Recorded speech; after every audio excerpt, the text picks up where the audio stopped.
1947 के बंटवारे की अनसुनी कहानी। रावलपिंडी के समीप हिंदुओं का एक छोटा सा गांव था। 500 के लगभग वयस्क, बाकी बच्चे बुढ़े होंगे। गांव के सरपंच रामलाल एक विशाल बरगद के नीचे बैठे थे।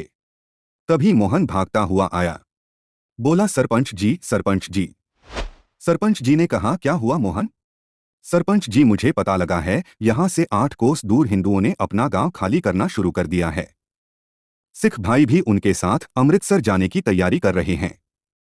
सरपंच जी ने एक लंबी सांस ली और कहा, मैंने कल ही रेडियो पर सुना था। महात्मा गांधी ने कहा है कि भारत पाकिस्तान का विभाजन मेरी लाश पर होगा। क्या तुम्हें उनकी बात पर भरोसा नहीं है? मोहन बोला, सुना तो मैंने भी है कि जवाहरलाल नेहरू ने कहा है कि हिंदुओं, आश्वस्त रहो, भारत के कभी टुकड़े नहीं होंगे। तुम लोग लाहौर और रावलपिंडी में आराम से रहो। पर जिस गांव की मैं बात कर रहा हूं, उस गांव पर पिछली रात को चारों ओर के मुसलमान दंगाइयों ने इकट्ठे होकर हमला कर दिया। उनकी संपत्ति लूट ली, दुकानों में आग लगा दी। मैंने तो यह भी सुना कि किसी गरीब हिंदू की लड़की को भी उठाकर ले गए। भय के कारण उन्होंने आज ही पलायन करना शुरू कर दिया है। सरपंच जी बोले, देखो मोहन, हम यहाँ पर सदियों से रहते आए हैं, एक साथ ईद और दिवाली बनाते आए हैं, नवरात्र के व्रत और रोजे रखते आए हैं। हमें डरने की कोई जरूरत नहीं है, तुम आश्वस्त रहो। मोहन सरपंच जी की बात सुनकर चुप हो गया, मगर उसके मन में रह रहकर यह मलाल आता रहा कि सरपंच जी को कम से कम गांव के हिंदुओं को इकट्ठा कर सावधान अवश्य करना चाहिए था। अभी 2 दिन ही बीते थे। चारों ओर के गांवों के मुसलमान चौधरी इकट्ठे होकर सरपंच से मिलने आए और बोले, हमें मुस्लिम अमन कमेटी के लिए चंदा भेजना है, आप लोग चंदा दो। न नुकर करते हुए भी सरपंच ने गांव से 50,000 रुपया इकट्ठा करवा दिया। 2 दिन बाद फिर आ गए।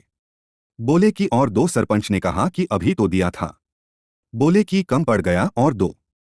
तुमने सुना नहीं, 8 कोस दूर हिंदुओं के गांव का क्या हश्र हुआ है? तुम्हें अपनी सुरक्षा चाहिए या नहीं? सरपंच ने इस बार भय से 70,000 इकट्ठे करके दिए। 2 दिन बाद बलूच रेजिमेंट की लोरी आई और हिंदुओं का इकट्ठा कर सभी हथियार, यहाँ तक की लाठी तलवार सब जमा कर ले गई। बोली कि यह दंगों से बचाने के लिए किया है। कुरान पाक की कसम खाकर रक्षा का वायदा भी कर गई।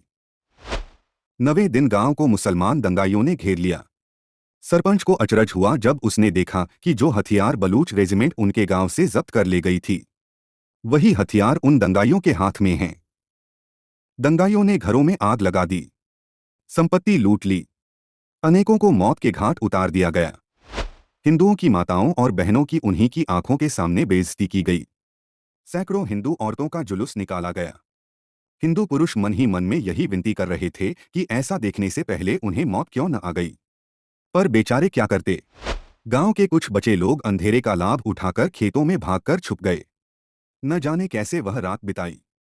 अगले दिन अपने ही घर वालों की लाशें कुएं में डालकर अटारी के लिए रेल पकड़नी थी, इसलिए किसी को सुध न थी। आगे क्या होगा?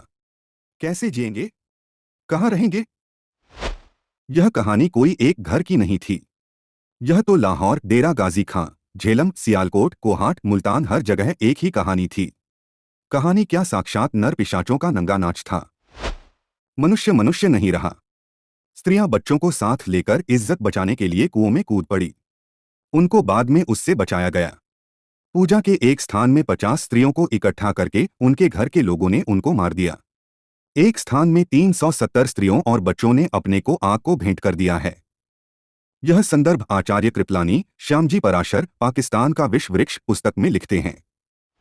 दुरात्मा गांधी और नेहरू जो पहले कहते थे कि पाकिस्तान हमारी लाश पर बनेगा, अब कहने लगे कि हमने देश का विभाजन डरकर नहीं किया। जो खून खराबा हर तरफ हो रहा है, उसी को रोकने के लिए किया। जब हमने देखा कि हम किसी तरह भी मुसलमानों को मना नहीं सकते, तब ऐसा किया गया।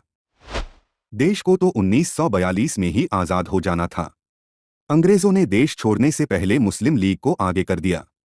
जिन्नाह ने मांगे रखनी शुरू कर दी। मैं न मानूं की रट लगाए जिन्नाह तानाशाह की स्थिति अर्जित कर कायदे आजम बन गया। बात बात पर वॉक आउट की धमकी देता था। कभी कहता विभाजन कमेटी में सिखों को मत लो, अगर लिया तो मैं बहिष्कार कर दूंगा। कभी कहता सभी सब कमेटियों का प्रधान किसी मुसलमान को बनाओ, नहीं तो मैं उठकर चला जाऊंगा। कांग्रेस के लिए जिन्नाह के साथ जीना मुश्किल, जिन्नाह के बिना जीना मुश्किल। फिर जिन्नाह ने दबाव बनाने के लिए अपने गुर्गे सोहरावर्दी के माध्यम से नोआखली और कोलकाता के दंगे करवाए, सीमांत प्रांत में दंगे करवाए। मेरठ, पानीपत, सहारनपुर, दिल्ली, सारा देश जल उठा। आखिर कांग्रेस को विभाजन स्वीकार करना पड़ा। मुसलमानों को उनका देश मिल गया। हम हिंदुओं को क्या मिला? एक हिंदू राष्ट्र के स्थान पर एक सेक्युलर राष्ट्र, जिसमें बहुसंख्यक हिंदुओं के अधिकारों से ज्यादा अल्पसंख्यक मुसलमानों के अधिकार हैं। पाकिस्तान में बचे हिंदुओं के अधिकारों की कोई चर्चा नहीं छेड़ता।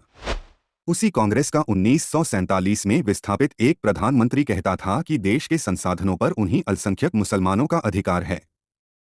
हिंदू धर्म रक्षा के लिए अपने पूर्वजों की धरती छोड़ आए। अमानुषिक यातनाएं सही।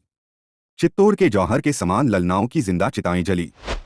राजसी ठाठ ठुकराकर दर दर के भिखारी बने, अपने बेगाने हो गए।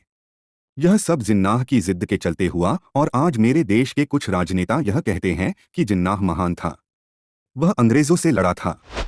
अरे धिक्कार है तुमको जो तुम अपना इतिहास भूल गए, उन अकथनीय अत्याचारों को भूल गए, उन बलिदानों को भूल गए, अपने ही हाथों से अपनी बेटियों के काटे गए सरों को भूल गए। जिन्नाह को महान बताते हो।